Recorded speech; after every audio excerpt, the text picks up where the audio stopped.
दोस्तों, इस बात के अंदर कोई भी संदेह नहीं है कि इंसान जब कभी भी कोई बुरा काम करता है तो उसके किए का फल उसको एक ना एक दिन ज़रूर मिलता है। हाँ, ये बात अलग है कि किसी को किसी के किए की सज़ा बहुत जल्द मिल जाती है और किसी को उसका फल मिलने में थोड़ा समय लग जाता है।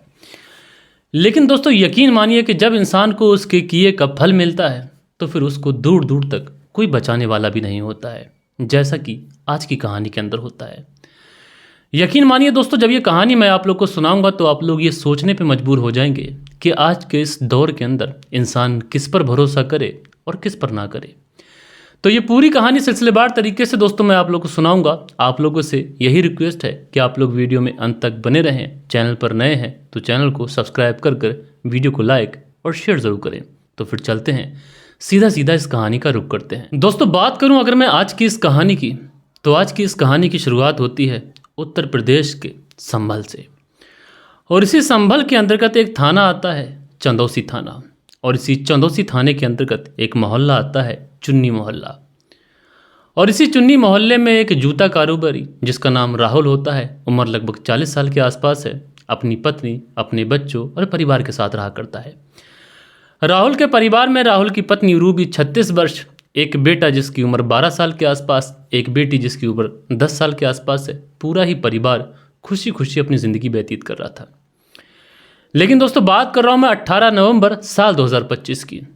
रात्रि के तकरीबन 8 से 8:30 बजे के आसपास का समय होता है। सारे ही परिवार वाले लोग एक साथ बैठकर खाना खाते हैं और उसके बाद सब लोग अपने अपने कमरों में सोने के लिए चले जाते हैं।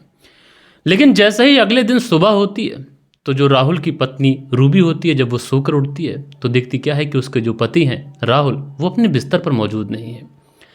अब शुरुआत में रूबी को ये लगता है कि शायद उसके पति सुबह सुबह जल्दी उठ गए हों और उसके बाद कहीं टहलने के लिए निकल गए हों। लेकिन जब काफ़ी ज़्यादा समय गुजर जाता है तो उसके बाद में रूबी जो होती है अपने पति का मोबाइल नंबर ट्राई करती है। लेकिन जब वो अपने पति राहुल का मोबाइल नंबर ट्राई करती है तो इस बार जो मोबाइल नंबर था अब स्विच ऑफ बताने लगता है। जैसे ही पति का मोबाइल नंबर स्विच ऑफ बताता है, अब रूबी की जो चिंता होती है ये चिंता बढ़ती है। लिहाजा रूबी उसके बाद में बाहर निकलती है और राहुल को इधर उधर ढूंढने की कोशिश करती है। कोई जानने वाला मिलता तो उससे भी पूछती। साथ के साथ राहुल के जितने भी मिलने वाले थे उन सारे ही मिलने वालों के घर जाती है ताकि वो राहुल के बारे में किसी से कोई पूछताछ कर सके। लेकिन दोस्तों, जितने भी राहुल के मिलने वाले लोग थे वो सब यही कहते हैं कि हमने तो राहुल को आज देखा ही नहीं। उसके बाद में जो पत्नी रूबी होती है तमाम रिश्तेदारों में भी पता करती है, लेकिन कहीं से भी राहुल के बारे में कोई जानकारी नहीं निकलती है। अब रूबी परेशान है। कभी पति का नंबर लगाती है, नंबर लगता नहीं है। कभी इधर जाती है, कभी उधर जाती है, कभी कहीं ढूंढती है, कभी कहीं ढूंढती है, लेकिन कहीं पर भी राहुल के बारे में कोई जानकारी नहीं गुजर रही थी। ऐसा करते करते तकरीबन 4 दिन का समय गुजर चुका था और इन 4 दिनों के अंदर ना तो राहुल घर लौट कर आया था और ना एक बार भी राहुल का मोबाइल नंबर ऑन हुआ था। अब जब इतने दिन गुजर जाने के बाद भी पति के बारे में कहीं से कोई इन्फॉर्मेशन रूबी को मिलती नहीं है तो उसके बाद में रूबी जो थी इसी चंदौसी पुलिस थाने में पहुंचती है अगले दिन, यानी 24 नवंबर साल 2025 को। 24 नवंबर साल 2025 को चंदौसी थाने के अंदर पहुंचने के बाद में रूबी अपने पति की मिसिंग कंप्लेंट दर्ज कराती है। पुलिस मामले को दर्ज करती है, रूबी को आश्वासन देती है कि हम तुम्हारे पति को ढूंढने में तुम्हारी भरपूर मदद करेंगे। लेकिन शायद पुलिस इस मामले को थोड़ा लाइटली लेती है। पुलिस हालांकि अपने हाथ पांव मारती है, इधर उधर ढूंढने की कोशिश तो करती है, लेकिन दोस्तों 1 दिन गुजर जाता है, 2 दिन गुजर जाते हैं, 3 दिन गुजर जाते हैं, राहुल के बारे में कुछ भी जानकारी नहीं चलती है।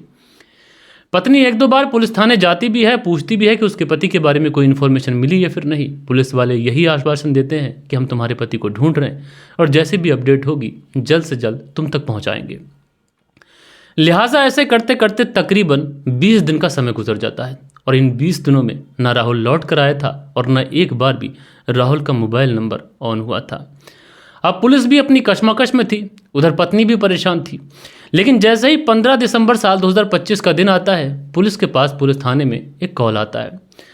कॉल करने वाला व्यक्ति बताता है, चूँकि सुबह सुबह इसने कॉल की थी, ये बताता है कि जो एक जगह पड़ती है पुटरा, यहीं पर जो दरगाह है उसी दरगाह के पास में नाले के अंदर किसी व्यक्ति की डेड बॉडी पड़ी हुई है। अब जैसे ही पुलिस को इस तरीके की सूचना मिलती है, पुलिस तुरंत घटनास्थल पर पहुंच जाती है। वहां पर पहुंचने के बाद में जो डेड बॉडी थी, जब उसको बारीकी से चेक करती है तो पता चलता है कि इस डेड बॉडी का ना तो सर मौजूद है और ना इसके पाँव मौजूद हैं, यानी महज एक धड़ था और उसके दोनों हाथ।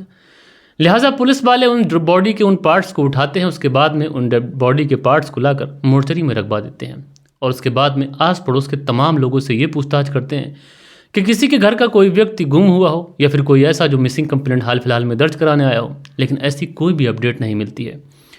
लेकिन जैसे ही 3 से 4 दिन का समय गुजर जाता है, पुलिस वाले फैसला करते हैं कि डेड बॉडी का अब पोस्टमार्टम करा लेना चाहिए। अब डेड बॉडी जैसे ही पोस्टमार्टम के लिए भेजी जाती है और जैसे ही डेड बॉडी का प्री मॉर्टम होता है, तो उस प्री मॉर्टम में जो डेड बॉडी का हाथ मिला था, उस हाथ पर एक नाम गुदा हुआ था और वो नाम था राहुल का। अब जैसे ही पुलिस को यह पता चलता है कि राहुल नाम के लड़के का ये नाम गुदा हुआ है, अब पुलिस को कुछ फ्लैशबैक में याद आता है, इसलिए पुलिस अपनी पुरानी फाइलें पलटना शुरू करती है। अब जैसे ही पुरानी फाइलें पलटना शुरू करती है तो पुलिस को एक डेट मिलती है 24 नवंबर साल 2025। और ये 24 नवंबर साल 2025 ये वो दिन था कि जब रूबी ने अपने पति राहुल की मिसिंग कंप्लेंट दर्ज कराई थी। लिहाजा पुलिस को अब डाटा मिल चुका था। अब पुलिस भी समझ चुकी थी कि ये डेड बॉडी किसी और की नहीं बल्कि राहुल की ही है। इसलिए पुलिस वाले अब जो राहुल की पत्नी रूबी थी उसको इन्फॉर्म करते हैं। अब जैसे ही रूबी को ये फ़ोन पहुंचता है, पुलिस बताती है कि एक डेड बॉडी मिली है और हमें डाउट है कि वो डेड बॉडी तुम्हारे पति राहुल की हो सकती है। रूबी तुरंत वहां पर पहुंच जाती है। उसके बाद में जब डेड बॉडी की शिनाख्त कराई जाती है तो डेड बॉडी को देखते ही रूबी इनकार कर देती है। वो कहती है कि ये डेड बॉडी किसी और की हो सकती है लेकिन उसके पति राहुल की नहीं है। लेकिन पुलिस वाले यहाँ पर पूरी तरीके से कॉन्फिडेंस थे क्योंकि पुलिस वालों को उसके हाथ पर राहुल गुदा हुआ नाम मिला था।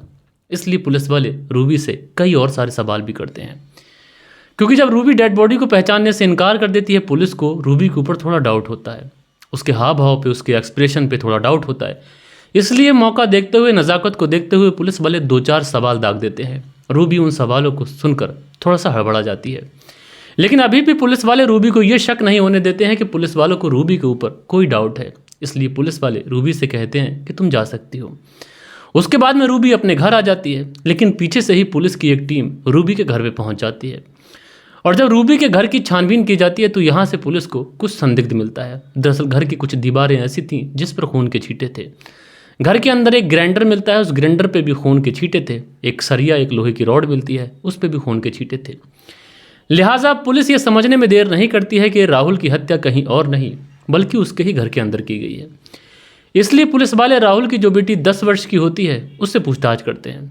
तो जो 10 वर्ष की बच्ची होती है वो बताती है कि साहब, हमारे घर के अंदर 2 लोग अक्सर आया करते थे जो मेरे लिए और मेरे भाई के लिए चॉकलेट भी लेकर आया करते थे। एक का नाम है गौरव, एक का नाम है अभिषेक। दोनों की उम्र लगभग 25 से 26 साल के आसपास रही होगी और दोनों ही हमारे पड़ोस के रहने वाले हैं। अब जैसे ही पुलिस को ये सारी चीज़ें मिल जाती हैं तो उसके बाद में पुलिस वाले 21 दिसंबर साल 2025 को रूबी को अरेस्ट कर लेते हैं। अरेस्ट करने के बाद में इसे पुलिस थाने लेके आते हैं और पुलिस थाने लाने के बाद में जब रूबी से पूछताछ की जाती है तो शुरुआत में रूबी इधर उधर की तमाम बातें करती है। वो तमाम तरीके से पुलिस को गुमराह करने की कोशिश करने लगती है, लेकिन चूंकि पुलिस जान चुकी थी कि रूबी अब चारों तरफ से घिर चुकी है और वो पुलिस की गिरफ्त से ज़्यादा देर नहीं बच सकती। वो अल्फाजों से पुलिस से खेलने की कोशिश कर रही थी, लेकिन अल्फाजों से पुलिस कैसे खेलती है इसका अंदाज़ा शायद रूबी को नहीं था। और पुलिस वाले जब रूबी से एक के बाद एक जब बारी बारी से सवाल करना शुरू करते हैं तो आखिरकार उन सवालों के आगे रूबी टिक नहीं पाती है और थोड़ी ही देर के बाद में कहती है कि आपको जो डेड बॉडी मिली है वो किसी और की नहीं बल्कि मेरे पति राहुल की है और मेरा पति जो है अब इस दुनिया में नहीं है। जैसे ही रूबी ये बात कहती है तो उसके बाद में पुलिस वाले ये जानने के बाद में कुछ देर तक तो रूबी के मुंह को देखते रहते हैं। शायद पुलिस वाले सोच रहे हों कि हमारे इस दौर के अंदर आखिरकार पत्नियां इतनी ज़्यादा घातक और इतनी ज़्यादा खतरनाक क्यों होती चली जा रही हैं। दरअसल रूबी जो कहानी सुनाती है वो कहानी कुछ इस प्रकार होती है। दरअसल जो रूबी कहानी सुनाती है उस कहानी के हिसाब से रूबी और राहुल की शादी तकरीबन 15 साल पहले होती है। शादी होने के बाद में दोनों पति पत्नी एक दूसरे के साथ में बेहतर ज़िंदगी बताने का फैसला करते हैं। जो राहुल था जूता कारोबारी था, जूते का काम किया करता था। धीरे धीरे वक्त गुजरता है, एक बेटा हो जाता है, फिर थोड़ा वक्त गुजरता है, एक बेटी हो जाती है। परिवार मुकम्मल पूरा हो चुका था, परिवार में खुशियाँ थीं। लेकिन घटना से कुछ समय पहले की बात है, रूबी की मुलाकात पड़ोस में रहने वाले गौरव से होती है। जब शुरुआत में गौरव से मुलाकात होती है तो उसके बाद में गौरव से दोस्ती हो जाती है और जब गौरव से दोस्ती होती है तो धीरे धीरे बातचीत शुरू होती है। जब एक बार इन दोनों के बीच में बातचीत शुरू होती है तो फिर उसके बाद ये बातचीत कभी रुकती नहीं और दोनों एक दूसरे के साथ में नाजायज़ रिश्ते में बन जाते हैं। अब जब नाजायज़ रिश्ते में बनते हैं तो आजकल की मोहब्बत पहले शुरू होगी, बाद में जिस्मानी ताल्लुकात बनना ज़रूरी है। इसलिए जो गौरव था रूबी से मिलने की इच्छा जाहिर करता है। रूबी कहती है कि जब उसके बच्चे स्कूल को चले जाएं तब तुम उससे मिलने के लिए आ सकते हो। उसके बाद में ऐसा ही होता है, जब रूबी के बच्चे स्कूल चले जाते हैं गौरव रूबी से मिलने उसके घर चला जाता है। एक बार जब उससे घर मिलने जाता है तो उसके बाद में राहुल के ही घर में, राहुल के ही बेड के ऊपर गौरव उसकी पत्नी रूबी के साथ में शारीरिक संबंध बनाता है। और एक बार जब ये शारीरिक संबंध बनने का सिलसिला शुरू होता है दोस्तों, फिर कभी रुकने का नाम नहीं लेता। अब इन दोनों के बीच में ये जो आंख मिचौली वाला रिश्ता था, यानी अवैध संबंधों का जो रिश्ता था, ये कुछ महीने तक लगातार चलता रहता है। लेकिन इसके बारे में राहुल को कानो कान खबर नहीं थी। लेकिन दोस्तों एक बहुत पुरानी कहावत है कि इश्क और मुश्क ये ऐसी चीज़ें होती हैं कि छुपाए छुप नहीं पाती। और आखिरकार एक दिन उड़ते उड़ते राहुल को रूबी के चरित्र के बारे में पता चल जाता है।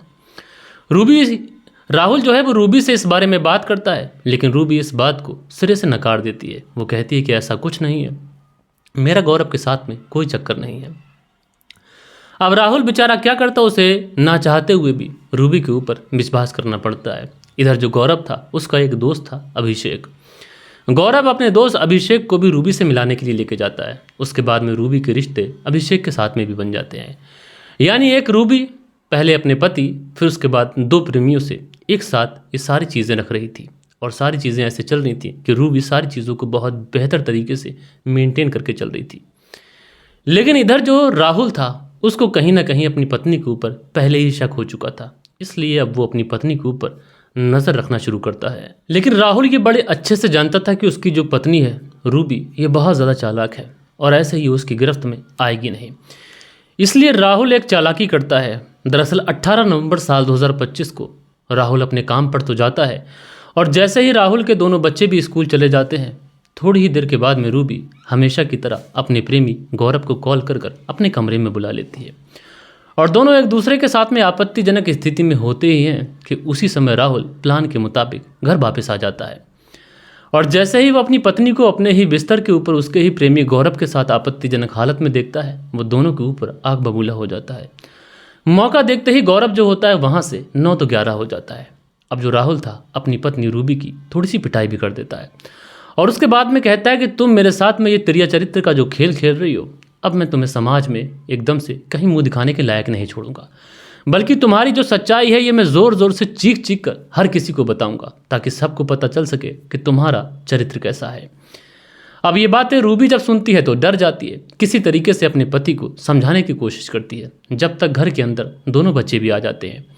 अब ये दोनों पति पत्नी उस दिन तो शांत हो जाते हैं। उसके बाद शाम को सारे लोग बैठकर खाना खाते हैं। उसके बाद में दोनों बच्चे अपने कमरों में सोने के लिए चले जाते हैं और राहुल और रूबी ये अपने कमरे में सोने के लिए चले जाते हैं। थोड़ी देर इन दोनों पति पत्नी के बीच में फिर मनमुटाव रहता है। उसके बाद राहुल जो होता है ये गहरी नींद में सो जाता है। शायद रूबी इसी बात का इंतजार कर रही थी, और रूबी को जब ये पता चलता है कि उसका पति अब गहरी नींद में सो चुका है, रूबी तुरंत अपना मोबाइल फ़ोन उठाती है और अपने प्रेमी गौरव को कॉल करती है। और गौरव को कॉल करने के बाद में कहती है कि मामला बहुत ज़्यादा ख़राब है, उसका जो पति है अब हमारे लिए कांटा बन चुका है। दरअसल उसका पति समाज में हमारी सारी बातें और पोल पट्टी खोलने की बात कह रहा है, और अगर ऐसा हो गया तो फिर हम समाज में किसी को मुंह दिखाने के लायक नहीं रहेंगे। अब हमारे पास सिर्फ और सिर्फ एक ही रास्ता है कि क्यों ना हम लोग आज ही के आज राहुल को इस दुनिया से हमेशा हमेशा के लिए विदा करते हैं। अब जैसी रूबी की ये बात गौरव सुनता है, उसका प्रेमी, वो भी रूबी का साथ देने के लिए आखिरकार तैयार हो जाता है। उसके बाद में जो गौरव होता है अपने दोस्त अभिषेक को कॉल करता है और उसको सारी बात बताता है। उसके बाद अभिषेक और गौरव दोनों मिलकर इसी राहुल के घर पे पहुंच जाते हैं। जब ये लोग घर के अंदर एंटर होते हैं तो उस समय राहुल के दोनों बच्चे और राहुल गहरी नींद में सोए हुए थे, और जो रूबी थी अपने दोनों प्रेमियों का इंतजार कर रही थी। उसके बाद में अभिषेक और गौरव ये दोनों एक लोहे की रॉड लेते हैं और उस रॉड से राहुल के जिस्म पर, उसके सर पर इतने ज़्यादा प्रहार करते हैं कि नींद में ही राहुल की मौत हो जाती है। अब जब राहुल की मौत हो जाती है तो उसके बाद में ये लोग फैसला करते हैं कि अब डेड बॉडी को ठिकाने लगाना है, लेकिन ठिकाने कैसे लगाना है ये बात भी इन्हें सोचनी पड़ेगी। इसलिए ये सोचते हैं और सोचने के बाद में एक ऐसा प्लान बनाते हैं कि मानवता की सारी हदें ये क्रॉस कर जाते हैं।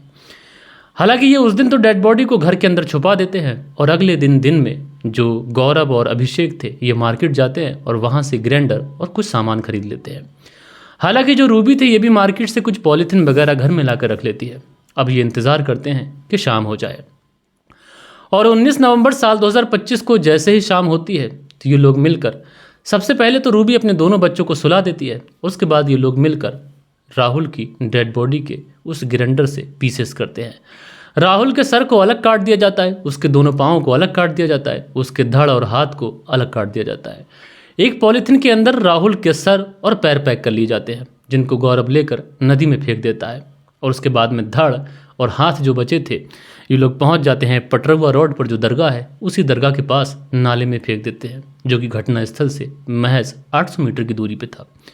उसके बाद में ये लोग 9-11 हो जाते हैं। हालांकि उसके बाद में दोनों बच्चों ने राहुल की पत्नी रूबी से ये पूछा था कि पिताजी कहाँ हैं, और रूबी ने यही कहा था कि तुम्हारे जो पिताजी हैं अचानक से कहीं चले गए, मैं तुम्हारे पिता को ढूंढने की पूरी कोशिश कर रही हूँ। और ऐसा करते करते जब 4 दिन का समय गुजर जाता है तो उसके बाद में रूबी जो थी पुलिस थाने पहुँचती है और वहाँ पर अपने पति की मिसिंग कंप्लेंट दर्ज कराती है। हालांकि पुलिस राहुल को ढूंढती रहती है और ऐसा करते करते तकरीबन 15 से 20 दिन का समय गुजर जाता है और 15 दिसंबर साल 2025 को पुलिस के पास में एक फ़ोन आता है और फ़ोन करने वाला व्यक्ति बताता है कि पटरुआ रोड पर जो दरगाह है उसी दरगाह के पास नाले में पॉलीथिन के अंदर किसी व्यक्ति का शव पड़ा हुआ है। पुलिस पहुंचती है, शव को कस्टडी में लेती है। उसके बाद में हाथ पर राहुल नाम लिखा होने की वजह से रूबी को भी इन्फॉर्म किया जाता है, लेकिन रूबी प्लान के मुताबिक उस डेड बॉडी को पहचानने से ही इनकार कर देती है, क्योंकि रूबी का यही प्लान था कि वो डेड बॉडी की शनाख्त करेगी नहीं, पुलिस ढूंढती रहेगी। सर और पाँव जो हैं उन्होंने नदी में फेंक दिए हैं, वो बह कर न जाने कहाँ निकल गए होंगे और रूबी बच जाएगी। लेकिन रूबी को ये अंदाज़ा नहीं था कि उन्होंने प्लान कितनी ही सटीक होकर बनाया था, लेकिन पुलिस की गिरफ्त से बच पाना कातिल के लिए असंभव होता है। बहरहाल दोस्तों, जब इस पूरे केस का खुलासा होता है, यकीन मानिए दोस्तों, इस केस को सुनने के बाद में ना कि पुलिस बल्कि हर कोई हैरान और परेशान था और लोग यही कह रहे थे कि मेरठ की मुस्कान से भी ज़्यादा खतरनाक आखिरकार ये चंदौसी की रूबी निकली। आप लोग इस पूरी स्टोरी के बारे में जो भी सोचते हो अपनी राय नीचे कमेंट्स में दीजिएगा। मैं आप लोगों से मिलता हूँ कल के दिन किसी और स्टोरी के साथ में। जब तक के लिए अपना ख्याल रखें, देश का ख्याल रखें, परिवार के रिश्तों की अहमियत को समझें। जय हिंद, जय भारत।